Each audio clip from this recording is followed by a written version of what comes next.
Good evening, मैं Raju sir पुनः उपस्थित हूँ क्लास 7 पर्सनॉलिटी 4.1 और क्वेश्चन नंबर 3, क्योंकि हम पार्ट 1 में क्वेश्चन नंबर 1 और क्वेश्चन नंबर 2 को सॉल्व कर चुके थे।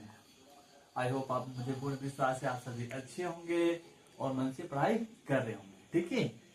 और जो चल रहा है मौसम शीतकालीन की वजह से क्या बच्चे सारे घर पे हैं, तो मुझे पूरे विश्वास है आप घर पे भी पढ़ाई कर रहे होंगे, ठीक है। तो हम चलते हैं क्लास 7 प्रश्नावली 4.1, ठीक है। सरल समीकरण, ठीक है। हम तक तीसरा क्वेश्चन हम हल करते हैं, ठीक है। क्या है? प्रश्न और भूल विधि से निम्नलिखित समीकरण को हल कीजिए। प्रश्न और भूल विधि से हमें इसको क्या करना है? हल करना है, ठीक है। हमें इसको हल करना है, ठीक है। हमें इसको हल करना है। तो हम जैसे मान लेते हैं ये क्या है? पहला क्या है हमारा? 5p + 2 = 17, ठीक है। हमें इसको प्रयत्न करना है, मैंने कोशिश करके क्या करना है? समीकरण को हल करना है। तो क्या होगा? लेफ्ट हैंड साइड और राइट हैंड साइड बराबर हो जाएगा, तो क्या होगा? समीकरण का हल है। क्या है? समीकरण का हल है। तो सपोज दैट हम मान लेते हैं 5, अब p का मान निकालना। p का मान निकालना, p का मान हम मान लेते हैं यहाँ पे 1 है। 1 + 2 = 17। अब इसको हल करते हैं तो 5 में 1 से गुणा करेंगे तो क्या 5 हो जाएगा, +2 = 17। तो 5 और 2 कितना होगा? 7 = 17। तो 1 हम जब रखते हैं p का मान, तो क्या समीकरण का हल नहीं हो रहा है, क्योंकि लेफ्ट हैंड साइड और राइट हैंड साइड इक्वल नहीं है, इसलिए समीकरण का हल नहीं है। तो हमने p का मान 1 रख के देखा। अब हम p का मान 2 रख के देखते हैं, p = 2 रख के देखते हैं। तो 5 × 2 + 2 = 17। अब करते हैं तो 5 × 10 + 2 = 17। तो क्या 10 और 2 कितना हो? 12, 12 = 17। ये भी 12 है और ये = 17, ये भी नहीं है, ठीक है। नॉट इक्वल टू इक्वल नहीं है, ठीक है। तो ये भी क्या समीकरण का हल नहीं है, ठीक है। इसलिए हम 3 रख के देखते हैं। जब p का मान 3 रखते हैं तब देखते हैं क्या था? 5p + 2 = 17। तो 5 × p के जगह पे क्या लिखते हैं? 3 + 2 = 17। 5 में 3 से गुणा करेंगे तो कितना आएगा? 5 में 3 से गुणा करेंगे तो 5 के 15 और +2 = 17। तो 15 2 कितना होता है? 17। अब यहाँ पे क्या आ गया? देखो लेफ्ट हैंड साइड और राइट हैंड साइड क्या है? इक्वल है, इसलिए क्या यहाँ समीकरण का हल हुआ। क्या हुआ? यहाँ समीकरण का हल हुआ। तो यहाँ पे हमारा p का मान कितना मिल गया? 3। क्या मिल गया? p का मान 3। ऐसे में तो हमारा p = 3 हमारा क्या हुआ? आंसर हुआ। क्या हुआ? आंसर हुआ, ठीक है। ये हमारा क्या हुआ? आंसर हुआ। तो हमने कोशिश किया, प्रयत्न करके हमने क्या किया? प्रयत्न भूल विधि से हमें क्या हुआ? उसको p को मान निकालना था। जब यहाँ पे 3 हम रख देंगे तो 3 में 5 15 और 2 17, हम बराबर क्या 17, तो दोनों क्या हो जाएगा? बराबर जगह, तो समीकरण का हल हो जाएगा, ठीक है। तो ये हमने प्रयत्न करके इसका क्या निकाला? आंसर निकाला, ठीक है। समझ में आया? इसी तरह हम दूसरा देख लेते हैं। दूसरा क्या है? 3m - 14 = 4। क्या है? 4। यहां भी हम देख लेते हैं। हम मान लेते हैं, माना कि क्या है? m = क्या है? 1 रख दे देते हैं हम। अब माने हमें पता नहीं है, हमें क्या करना? कोशिश करना, प्रयत्न करके हमें क्या करना? m का मान निकालना है। कैसे? जैसा मान लिया कि माना कि m का = क्या होगा? 1 होगा। हम देखते हैं m 1 रख के। 3 × 1 - 14 = 14, सॉरी 4।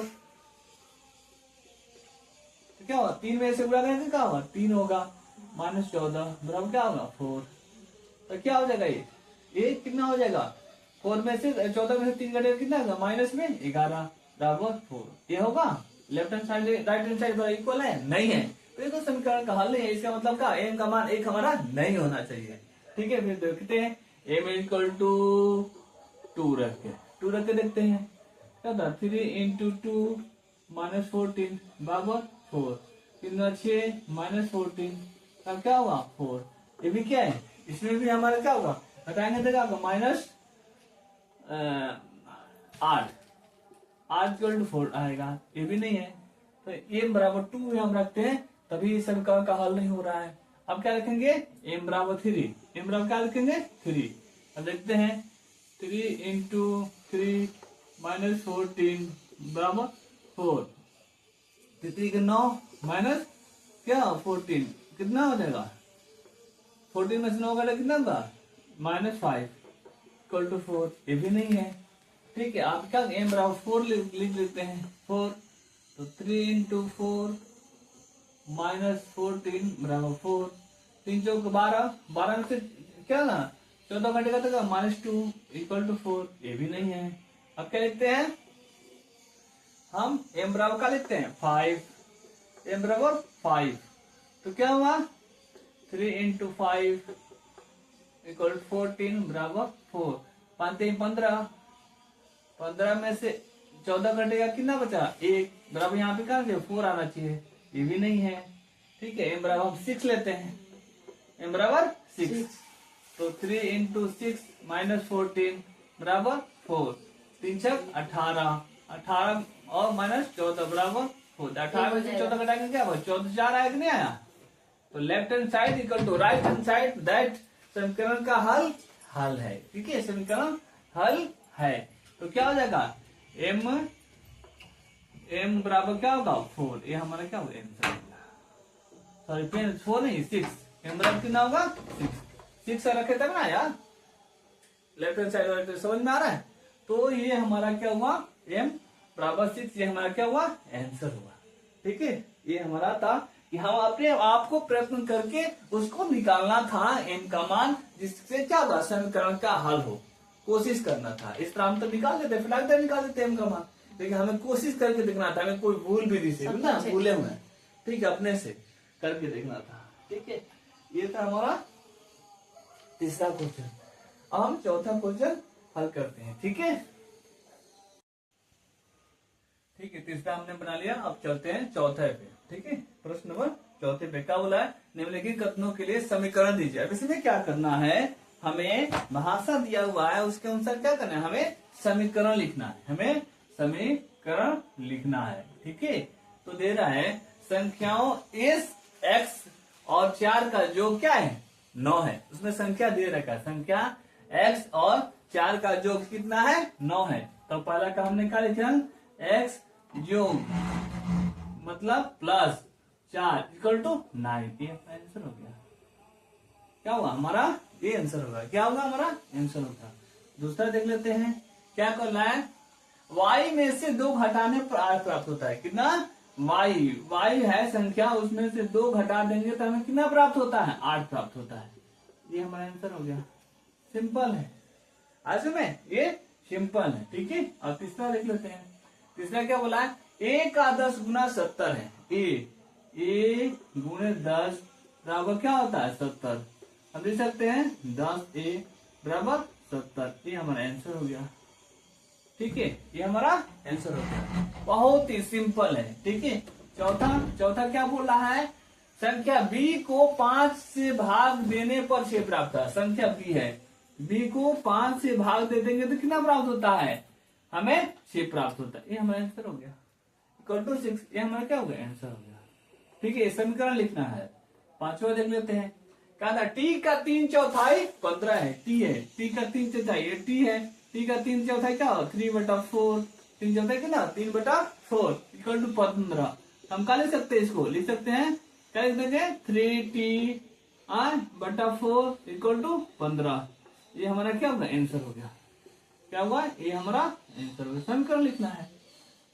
छठा क्या बोला है, m का 7 गुना और 7 का योग आपको 77 देता है, जैसे m है m गुणे 7, ठीक है 7 गुना हो गया, और क्या देता है, और 7 का योग, और इसमें क्या देते हैं, और 7 का योग, इसमें प्लस क्या करते हैं 7 जोड़ देते हैं, तो कितना होता है 77 होता है। तो इसको क्या देते हैं 7m + 7 बराबर 77, ये हमारा क्या होगा समीकरण हो गया। ठीक है, ये हमारा समीकरण हो गया। ठीक है, इसी तरह हम आगे बढ़ते हैं, सातवां देख लेते हैं, क्या दे रहा है, सातवां कह रहा है, एक संख्या x का चौथाई ऋण 4 आपको 4 देता है, एक संख्या x है, इसका चौथाई क्या होगा बटा 4, और इसमें क्या बोला है माइनस ऋण मतलब क्या होता है, माइनस, क्या घटाना, इसमें 4 को घटा देंगे, कितना देता है 4, ये 4 हो जाता है, ये हमारा आंसर हो गया। ठीक है, ये हो गया आंसर। 8वां देख लेते हैं। 8वां का है, यदि आपको y के 6 गुणे में से 6 घटाएं तो आपको 60 प्राप्त होता है। y का 6 गुना तो क्या होता है 6y हो जाएगा, 6 गुना में से 6 घटाएं, इसमें 6 घटा दो तो कितना प्राप्त होता है 60, ये 60 प्राप्त होता है। ये हमारा क्या हो गया, ये हमारा आंसर हो गया। ठीक है, हमें क्या करना है, सिंपल क्या है, भाषा के जो भाषा बोला है उसके अकॉर्डिंग क्या होता है समीकरण लिख देना है। ठीक है, आप लास्ट बोला यदि आपको जेड के 1/3 में 3 जोड़े तो आपको 30 प्राप्त होता है। जेड के 1/3 1/3 क्या होता है जेड इंटू क्या ना 1/3 इसमें क्या 3 जोड़े, इसमें 3 जोड़ना है तो कितना प्राप्त होता है 30, कितना प्राप्त होता है 30। तो क्या लिखेंगे Z/3, क्या लिखेंगे Z/3 + 3 = 30। ये हमारा क्या आंसर हो गया। आंसर में बहुत ही सिंपल और बहुत ही आसान है। ठीक है, इससे हमने क्या किया, ये चौथा को हल कर दिया। ठीक है, आपको भी अगर आता है तो आप ऐसे ही इसको जो भाषा बोला उसके अकॉर्डिंग क्या करना, समीकरण को नोट कर देना। ठीक है, अब हम चलते हैं 5वां पे। ठीक है, 5वां पे। ठीक है, तो हमने अभी 4 नंबर क्वेश्चन हल किया, अब चलते हैं 5 पे। और ये 4 का ठीक है अपोजिट है। पहले हमारे को कथन दे रहा था, समीकरण लिखना था, और इसमें क्या है समीकरण दिया हुआ कथन को लिखना है। ठीक है, उसका क्या सीधे अपोजिट है। ठीक है, सीधे अपोजिट है। ठीक है, ऐसे दे रहा 3 + 4 = 15।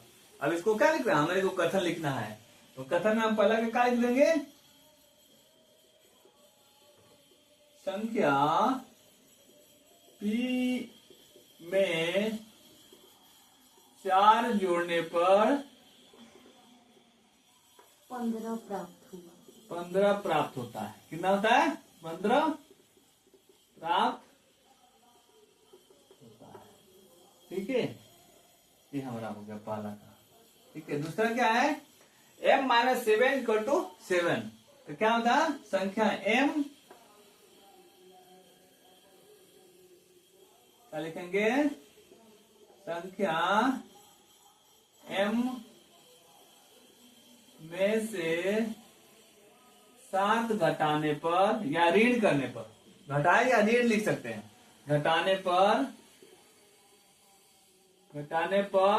3 प्राप्त होता है। कितना होता है 3 प्राप्त होता है।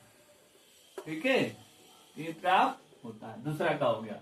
अब तीसरा का देखते हैं 2m = 7। तो क्या होगा संख्या m का 2 गुना, कितना 2 गुना 7 है। क्या है m का 2 गुना 7 है। 2m = 7। ठीक है, हमने लिख दिया। अब हमने चौथा को देखते हैं m/5 = 3 है। लिखे संख्या m को 5 से भाग देने पर 3 प्राप्त होता है। कितना प्राप्त होता है 3 प्राप्त होता है। कितना इजी है, इजी है कि नहीं है, बहुत ही इजी है। आप लिखते हैं 5वां, क्या है 5वां। अब क्या हुआ 3m/6 है। क्या है 3m/6 है।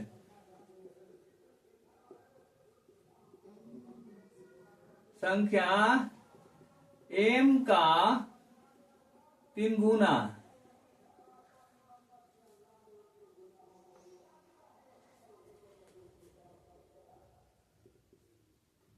में 5 से भाग देने पर 6 प्राप्त होता है। कितना प्राप्त होता है 6 प्राप्त होता है। ठीक है, अब इसी तरह छठा देख लेते हैं। छठा क्या बोला है? 3p + 4 = 25। तो क्या हो जाएगा? संख्या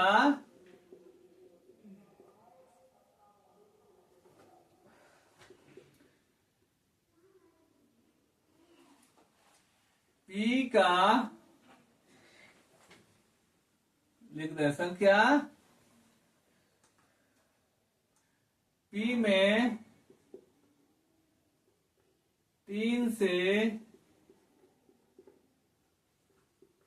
गुणा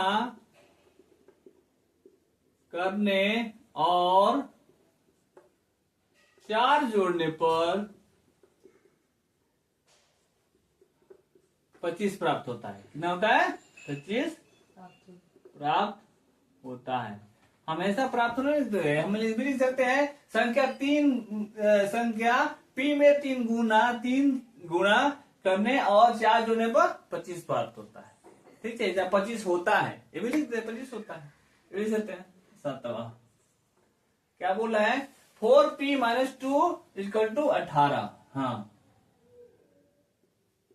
अब इसमें हम लिख सकते हैं संख्या p का चौगुना। चौगुना। अब हम माइनस है तो यहाँ पे हम क्या लिखते हैं? ऋण 2। क्या लिख सकते हैं? ऋण 2 बराबर 18 हम लिख सकते हैं, बराबर 18 है। और समय प्राप्त है भी लिख सकते हैं। हम अपनी भाषा को कैसे व्यक्त कर सकते हैं? संख्या p का चौगुना ऋण 2 बराबर 18। ठीक है, आंसर में इसको हम लिख सकते हैं 18। p/2 + 2 = 8। संख्या p का आधा, ठीक है, आधा में 2 जोड़ने पर 8 प्राप्त होता है। क्या होता है?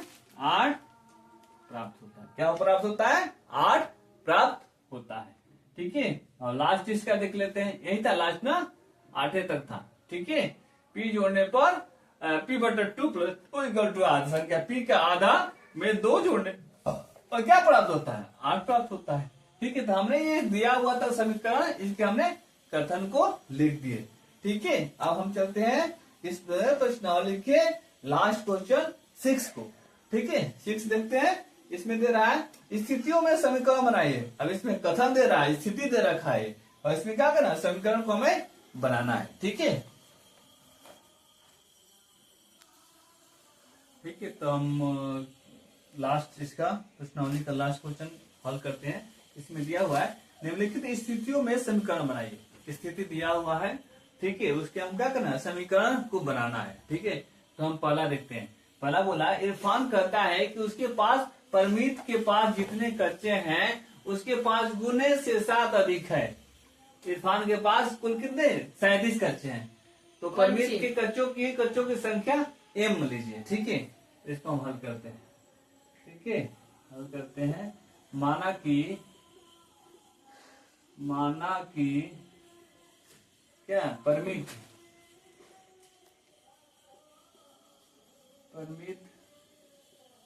के कच्चे की संख्या कितनी है? m है। क्या है?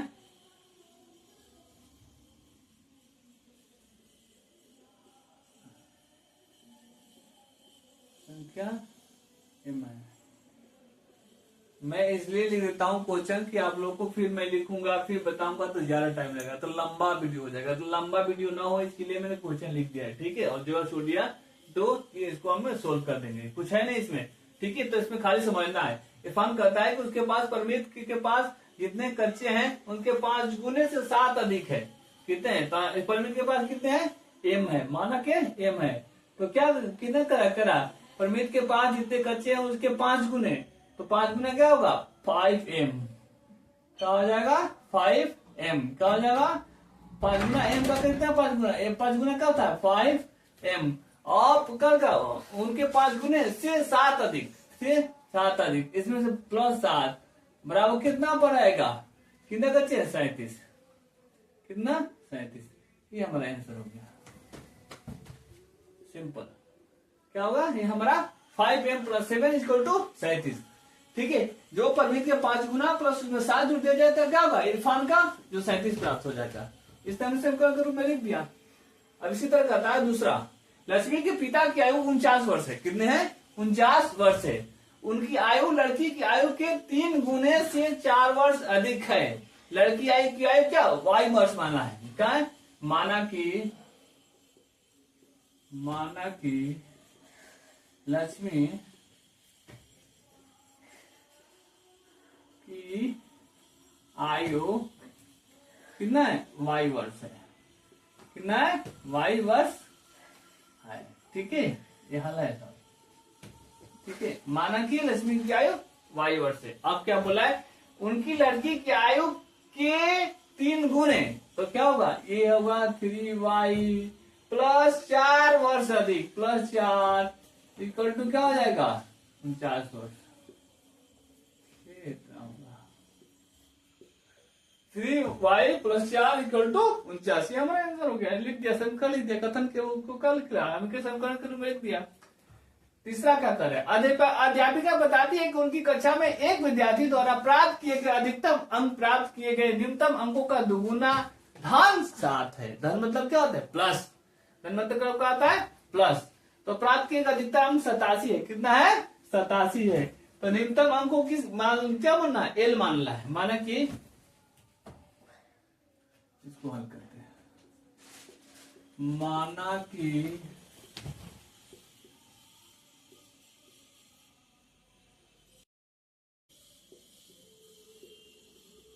न्यूनतम अंक कितना है एल है अब क्या बोलना है अध्यापिका बताती है कि उनकी कक्षा में एक विद्यार्थी के प्राप्त किए गए अधिकतम अंक प्राप्त किए गए न्यूनतम अंक का दुगुना न्यूनतम क्या है एल है इसका दुगुना 2l दुगुना धन 7 + 7 = कितना प्राप्त होता है अधिकतम 87 ये हमारा आंसर हो गया